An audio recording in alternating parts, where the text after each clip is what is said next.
Hello students, આજના લેક્ચરની અંદર આપણે એક નવું ચેપ્ટર સ્ટાર્ટ કરવાના છીએ.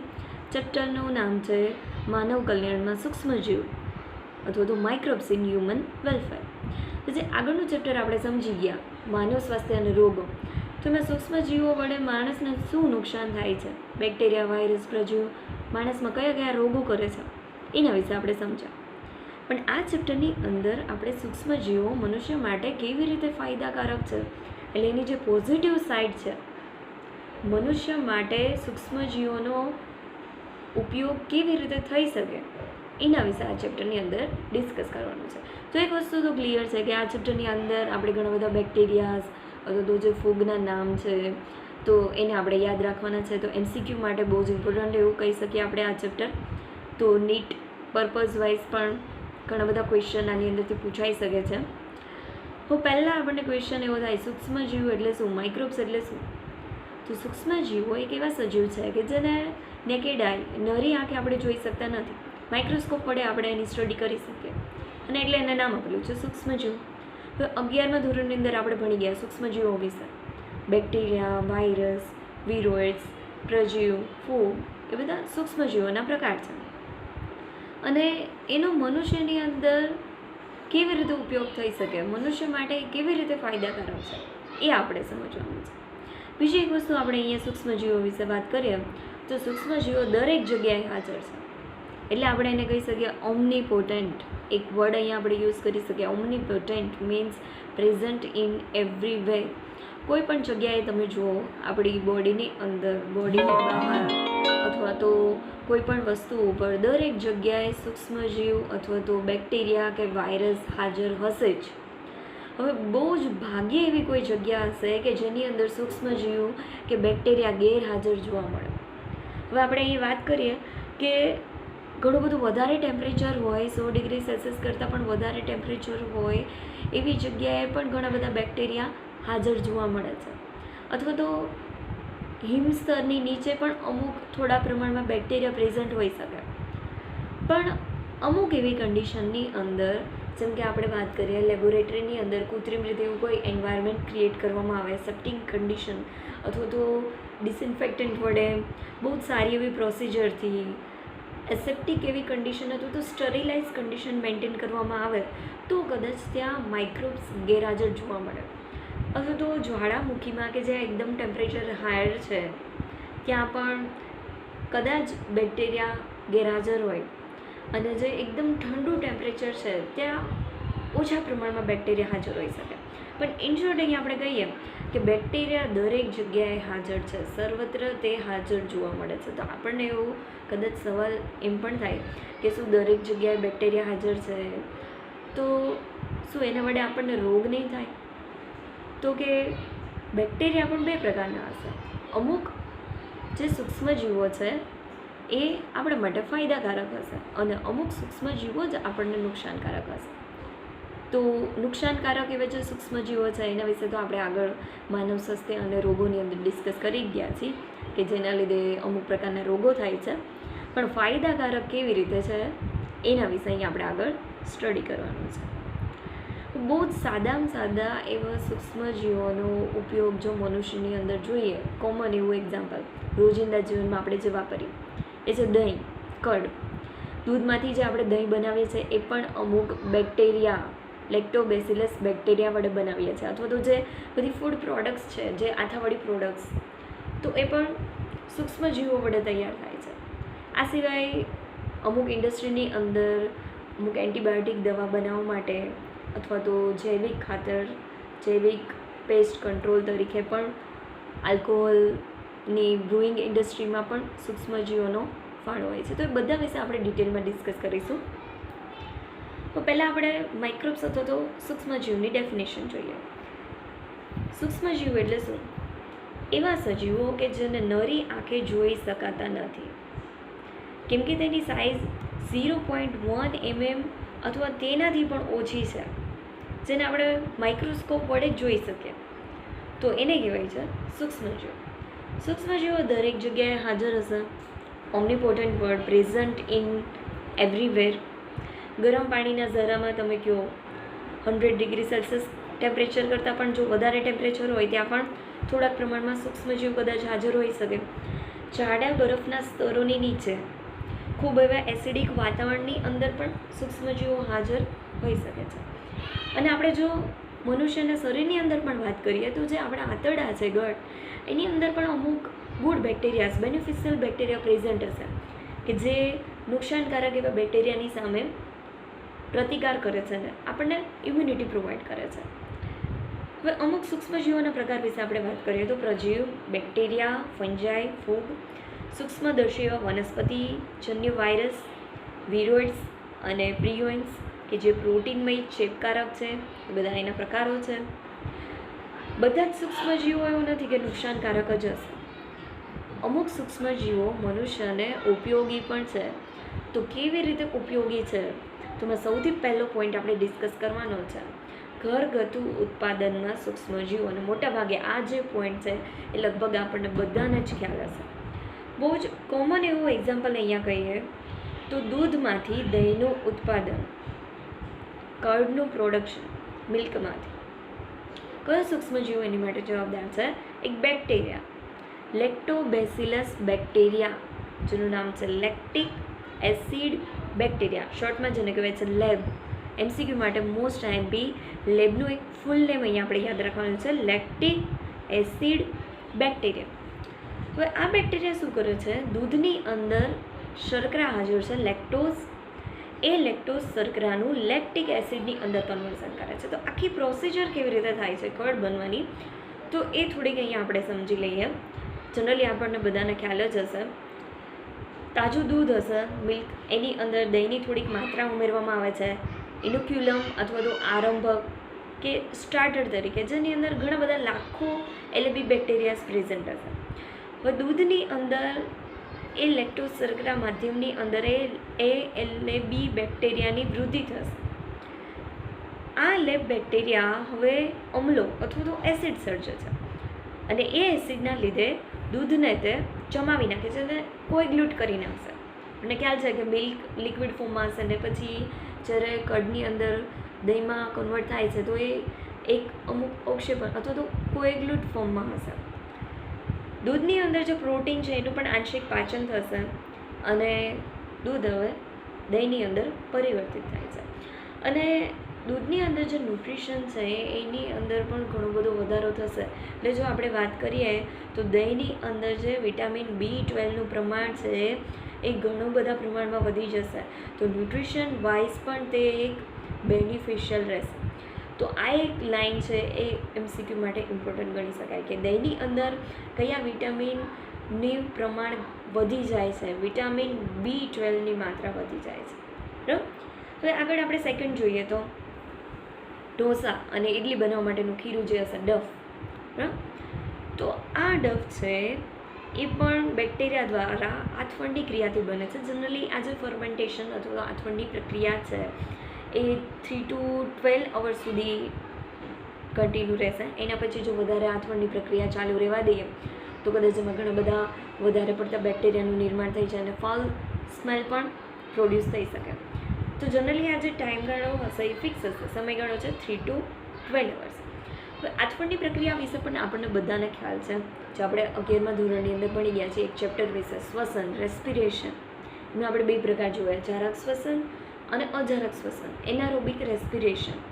તો અજારક શ્વસનની અંદર પણ આપણે જોયું હતું આલ્કોહોલિક આથવણું, એટલે ઓક્સિજનની ગેરહાજરીમાં કોઈ શર્કરા હશે, એ શર્કરામાંથી ફર્મેન્ટેશન થઈને આગળ આલ્કોહોલ બનશે અને CO2નું પણ પ્રોડક્શન થશે. એટલે અહીંયા જે ઢોસા અને ઇડલી છે એમાં આથવણની પ્રક્રિયા થઈને એમાં CO2 ઉત્પન્ન થાય છે અને એના જ લીધે ફૂલેલો દેખાય છે. તો એ કયા બેક્ટેરિયાથી આથવણની પ્રક્રિયા થાય છે? તો એક આપણે થોડું એક્સ્ટ્રા અહીંયા યાદ રાખી લઈએ, લ્યુકોનોસ્ટોક અને સ્ટ્રેપ્ટોકોકસ સ્પીસીસના બેક્ટેરિયા. તો નેક્સ્ટ છે બ્રેડ બનાવવા માટે સૂક્ષ્મજીવોનો ઉપયોગ. તો જે બધી બેકરી પ્રોડક્ટ્સ છે એમાં પણ જો આપણે બ્રેડની વાત કરીએ તો એમાં જે ખીરો છે એમાં આથો લેવા માટે અમુક યીસ્ટ વપરાય છે. યીસ્ટનું નામ છે બેકર્સ યીસ્ટ. બેકર્સ યીસ્ટનું નામ તમારે ખાસ અહીંયા યાદ રાખવાનું છે. MCQ માટે મોસ્ટ આઈએમપી સેક્રોમાઇસિસ સર્વિસાઈ, બેકર્સ યીસ્ટ. બરાબર, તો બ્રેડ બનાવવા માટે હશે એક યીસ્ટનું નામ છે સેક્રોમાઇસિસ સર્વિસાઈ. બીજું એક એક્ઝામ્પલ છે એક એવા પીણાનું પરંપરાગત રીતે પ્લાન્ટ્સમાંથી અથવા અમુક ફ્રૂટ્સમાંથી એવા માદક પીણા બનાવાય છે. તો અહીંયા પણ એક એવા પીણાનું એક્ઝામ્પલ આપેલું છે. પીણાનું નામ છે ટોડી. દક્ષિણ ભારતનું એક પ્રણાલીગત પીણું છે કે જે પામ પ્લાન્ટના રસમાંથી આથવણ અથવા તો ફર્મેન્ટેશન વડે બનાવાય છે. અહીંયા આપણે એક એક્સ્ટ્રા ઇન્ફોર્મેશન નોટ કરી લઈએ કે જે ટોડી પીણું છે એની અંદર 6% જેટલું આલ્કોહોલ પ્રેઝન્ટ હશે. તો MCQ માટે આપણે એક યાદ રાખવાનો છે ઇમ્પોર્ટન્ટ વર્ડ, ટોડી પીણું પામના રસમાંથી મેળવાય છે. હવે નેક્સ્ટ જે આપણે પોઈન્ટ કહીએ તો એ છે ચીઝ. આપણને બધાને જ ખબર છે, બરાબર. તો ચીઝ પણ ઘણી બધી જાતોનું હશે. તો એના અહીંયા એક્ઝામ્પલ આપેલા છે અને એ ચીઝ કયા એવા સૂક્ષ્મજીવ વડે મેળવાય છે તો એની સ્પીસીસ વિશે પણ નામ આપેલું છે. તો MCQ માટે આ ઇન્ફોર્મેશન મોસ્ટ આઈએમપી ગણી શકીએ. બુકની અંદર 2 ચીઝની જાતોના નામ આપેલા છે. સ્વિસ ચીઝ કે જે પ્રોપિયોની બેક્ટેરિયમ શર્માની બેક્ટેરિયા વડે બનાવાય છે. પછી છે રોકફીફોર્ડ ચીઝ કે જે ફૂગમાંથી મેળવાય છે. ફંજાઈનું નામ છે પેનિસિલમ. પેનિસિલમ નામ યાદ આવે એટલે આપણને એન્ટીબાયોટિક જે સૌથી પહેલાં મેળવાય એનું નામ યાદ આવી જાય છે. એના વિશે આપણે આગળના પોઈન્ટમાં ડિસ્કસ કરવાનું છે, બરાબર. ફૂગનું નામ છે પેનિસિલિયમ રોકફોર્ટી. એ સિવાય એક્સ્ટ્રા ચીઝની જાત વિશે અહીં આપણે સમજી લઈએ. કેમેમ્બર્ટ ચીઝ, તો એ મેળવાય છે પેનિસિલિયમ કેમેમ્બર્ટી નામની ફૂગમાંથી. તો ત્રણેય જે સ્વિસની જાતો છે અને એ કયા સૂક્ષ્મજીવ વડે મેળવાય છે તો એ એક વસ્તુ અહીંયા MCQ માટે ઇમ્પોર્ટન્ટ ગણી શકીએ. તો ઘરગથ્થુ ઉત્પાદનની અંદર આપણે સૌથી પહેલાં દહીં વિશે જોયું, એના પછી જે ડફ છે ઇડલી ઢોસાનું એના વિશે, બેકરી પ્રોડક્ટ્સ, બ્રેડ અને અમુક માદક પીણા જેમાં એક્ઝામ્પલ એક ટોડી અને ચીઝ વિશે જોયું. નેક્સ્ટ પોઈન્ટ છે ઔદ્યોગિક ઉત્પાદનમાં સૂક્ષ્મજીવોનો ફાળો. એની અંદર 3 સબ પોઈન્ટ્સ આપેલા છે. આથવણયુક્ત પીણાનું પ્રોડક્શન, પ્રતિજૈવિક દ્રવ્ય અથવા તો એન્ટીબાયોટિક્સનું પ્રોડક્શન અને અમુક પ્રકારના રસાયણ, ઉત્સેચક અને અન્ય જૈવ સક્રિય અણુનું પ્રોડક્શન. તો પહેલાં આપણે સમજવાનું છે આથવણયુક્ત પીણા અથવા તો આલ્કોહોલિક બેવરેજીસનું પ્રોડક્શન. આપણે એવું ઘણીવાર સાંભળેલું હશે કે અમુક ચોખા જેવા ધાન્ય અને અમુક ફ્રૂટ્સ જેમ કે દ્રાક્ષને સડાવીને એનું ફર્મેન્ટેશન અથવા તો એનું આથવણ કરાવીને આલ્કોહોલ મેળવાતું હોય છે. તો આ જે પદ્ધતિ છે ફર્મેન્ટેશનની અથવા તો આથવણ કરીને આલ્કોહોલ મેળવવાની, એ ઘણા બધા જૂના સમયગાળાથી પ્રચલિત એવી પદ્ધતિ છે. તો ઔદ્યોગિક ક્ષેત્રે ઉપયોગી એવા સૂક્ષ્મજીવોને પહેલાં એક મોટા વાસણમાં ઉછેરવામાં આવે છે અને એને કહેવાય છે ફર્મેન્ટર્સ અથવા તો આથવણકારકો, જેના વડે હવે ફર્મેન્ટેશનની પ્રોસેસ પરફોર્મ કરવાની છે. પ્રાચીન સમયથી ઘણા બધા આલ્કોહોલિક બેવરેજીસ જેમ કે વાઇન, બિયર, વિસ્કી, બ્રાન્ડી કે રમ જેવા પીણા યીસ્ટ વડે બનાવતા અને એમાં વપરાતી યીસ્ટ હતી સેક્રોમાઇસિસ સેર્વિસી. તો પહેલાં તો આ જે યીસ્ટનું નામ આપેલું છે એ MCQ માટે ઇમ્પોર્ટન્ટ છે. અને જો તમને યાદ હોય તો આગળ જે આપણે બ્રેડ બનાવવા માટે બેકર્સ યીસ્ટનું નામ જોયું એનું પણ નામ હતું સેક્રોમાઇસિસ સર્વિસાઈ. આખી પ્રોસિજરની અંદર શું હશે કે કોઈ ધાન્ય અથવા તો ફળોનો રસ હશે, એનું બ્રેવર્સ યીસ્ટ વડે આથવણ કરવામાં આવે છે અને એમાંથી ઇથેનોલનું પ્રોડક્શન કરવામાં આવે છે. હવે થોડું ફર્મેન્ટેશન અથવા તો આથવણ વિશે વાત કરીએ તો જે સ્ટડી ઓફ ફર્મેન્ટેશન છે એને ઝાઇમોલોજી તરીકે ઓળખાય છે. એ વર્ડ છે ઝાઇમોલોજી. ફર્મેન્ટેશન પ્રોસેસ વિશે આપણે જો સમજવું હોય તો ફર્મેન્ટેશન એક એવી અજારક શ્વસનની પ્રક્રિયા છે કે જેની અંદર કાર્બોદિતમાંથી યીસ્ટ અથવા તો બેક્ટેરિયા વડે આલ્કોહોલિક અથવા તો ઓર્ગેનિક એસિડનું પ્રોડક્શન થાય છે. તો જનરલી આખી પ્રોસિજરને જો આપણે સમજવી હોય તો કોઈ ફ્રૂટ છે અથવા તો કોઈ અનાજ છે એની અંદર શર્કરા, કાર્બોહાઈડ્રેટ રહેલા હશે એને યીસ્ટ અથવા તો બેક્ટેરિયા વડે, જનરલી મોટાભાગે યીસ્ટ વડે એનું ફર્મેન્ટેશન પરફોર્મ કરાય છે. આખી પ્રોસેસ જે છે એ એનારોબિક કન્ડિશનમાં, અજરાક પરિસ્થિતિમાં થશે અને પછી એમાંથી ઇથેનોલ અથવા તો આલ્કોહોલ કે CO2નું પ્રોડક્શન થશે. હવે અહીંયા જે બધા આલ્કોહોલિક બેવરેજીસ છે એમાં કયા પ્રકારનું રો મટીરિયલ્સ યુઝ થાય છે અને જે આખી પ્રોડક્શનની પ્રોસેસ છે એ કયા પ્રકારની છે, નિસ્યંદિત છે, અનિસ્યંદિત છે, એના આધારે અહીંયા એના 2 ટાઈપ્સ આપેલા છે. પેલા છે નિસ્યંદિત વગરના બેવરેજીસ અને પછીના છે નિસ્યંદિત દ્વારા બનેલા બેવરેજીસ. જો નિસ્યંદિત વગરના બેવરેજીસમાં વાઇન અને બિયરનું પ્રોડક્શન થાય છે. તો આપણે શોર્ટકી યાદ રાખવાની છે. નિસ્યંદિત વગરમાં WB, વાઇન અને બિયર. વાઇન જનરલી ફ્રૂટ્સ અને બિયર અનાજમાંથી મેળવાય છે. નિસ્યંદિત દ્વારા મેળવતા બેવરેજીસમાં છે વિસ્કી, બ્રાન્ડી કે રમ. 3 વર્ષ યાદ રાખવાના છે. VBR, વિસ્કી, બ્રાન્ડી કે રમ.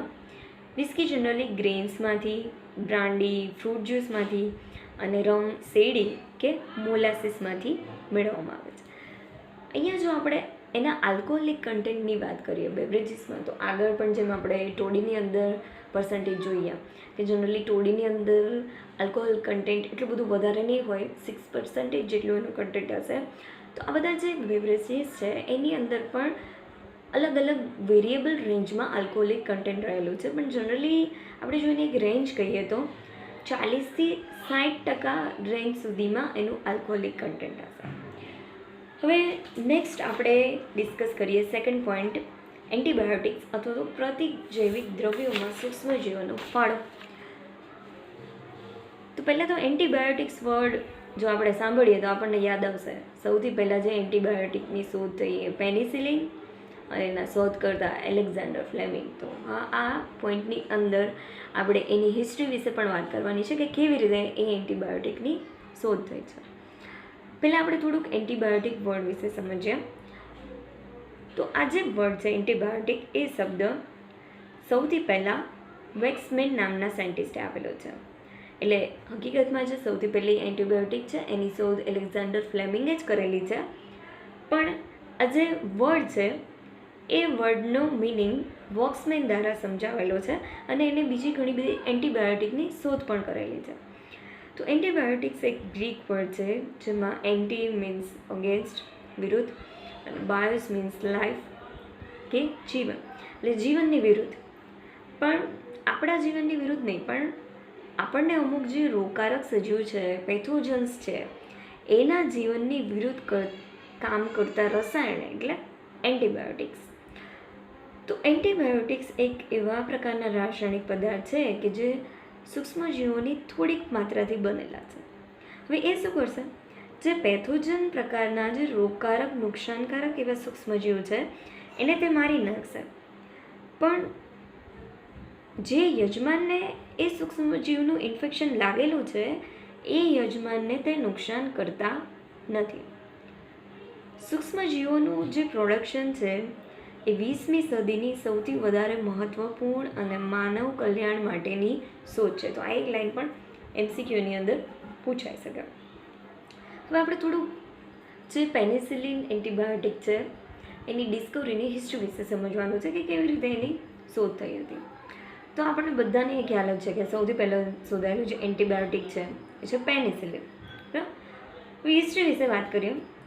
એલેક્ઝાન્ડર ફ્લેમિંગ 1928ની અંદર એક પ્રકારના બેક્ટેરિયા ઉપર વર્ક કરતા હતા. બેક્ટેરિયાનું નામ છે સ્ટેફાઇલોકોકાઈ બેક્ટેરિયા. તો આ એક બેક્ટેરિયા પણ તમને MCQની અંદર પૂછાઈ શકે, એ પણ IMP છે. હવે એકવાર એ કોઈ કારણોસર આ કાર્ય ઉપરથી રજા ઉપર જાય છે, તો એની જે ધોયા વગરની જે સંવર્ધિત પ્લેટ હશે, સંવર્ધિત પ્લેટ એટલે આપણે કહીએ કલ્ચર મીડિયા, બેક્ટેરિયાને અમુક જે માધ્યમની અંદર ઉછેરવામાં આવે છે જેમાં મોટાભાગે શર્કરા અને બીજા પોષક તત્વો હશે કે જેની અંદર એનો સારી રીતે ગ્રોથ થઈ શકે ને એની આખી એક ગ્રોથ થઈને વસાહત અથવા તો કોલોની બને. તો એવું જે એક પોષક તત્વોનું માધ્યમ છે એને કહેવાય છે સંવર્ધન માધ્યમ અથવા તો કલ્ચર મીડિયા. તો આવી કોઈ કલ્ચર મીડિયાની પ્લેટ છે એના ઉપર એક પ્રકારની મોલ્ડ અથવા તો ફૂગ ઉત્પન્ન થાય છે. અને એ ફૂગની જગ્યાએ ત્યાં સ્ટેફાઇલોકોકાઈ બેક્ટેરિયાની વૃદ્ધિ થતી નથી, એટલે કે એ જગ્યાએ જે આ બેક્ટેરિયા છે એનો ગ્રોથ અટકી જાય છે. તો એના ઉપરથી એવું તારણ અહીંયા નીકળી શકે કે જે મોલ્ડ અથવા તો ફૂગ એની અંદર કલ્ચર મીડિયામાં આવેલી, તો એના દ્વારા અમુક એવું રસાયણ ઉત્પન્ન થયું હશે જેના લીધે એણે બેક્ટેરિયાનો ગ્રોથ સ્ટોપ કરી દીધો હશે. અને આ જે ફૂગ અથવા તો મોલ્ડ છે એ છે પેનિસિલિયમ નોટેટમ. અને પેનિસિલિયમમાંથી આવા પ્રકારના રસાયણની શોધ થઈ, તો એ જે ફૂગનું નામ છે પેનિસિલિયમ નોટેટમ, એના ઉપરથી એ દ્રવ્યને નામ આપી દીધું પેનિસિલિન. તો આ થઈ ગઈ પેનિસિલિનની ડિસ્કવરી. એટલે એક પ્રકારના આપણે કહીએ કે આકસ્મિક શોધ પણ ગણી શકીએ. બેક્ટેરિયાનો જે કોઈ પ્રેક્ટિકલ પરફોર્મ થતો હતો એના ઉપરથી એક પ્રકારના એન્ટીબાયોટિક્સ અથવા તો પ્રતિજૈવિક દ્રવ્યોની શોધ થઈ છે. હવે આપણને ખ્યાલ છે કે આજના સમયમાં પણ ઘણા બધા રોગો એવા પહેલાં હતા કે જેની ટ્રીટમેન્ટ પોસિબલ નહોતી, તો એવા રોગોની સારવાર પણ એન્ટીબાયોટિક્સ વડે પોસિબલ છે અને એ રોગ કમ્પ્લીટલી ક્યોર થઈ શકે છે. હવે એના પછી આપણે જો સમજીએ તો ઘણા સમય પછી અર્નેસ્ટ ચેઇન અને હાવર્ડ ફ્લોરે, તો આ બંને સાયન્ટિસ્ટના નામ પણ યાદ રાખવાના છે.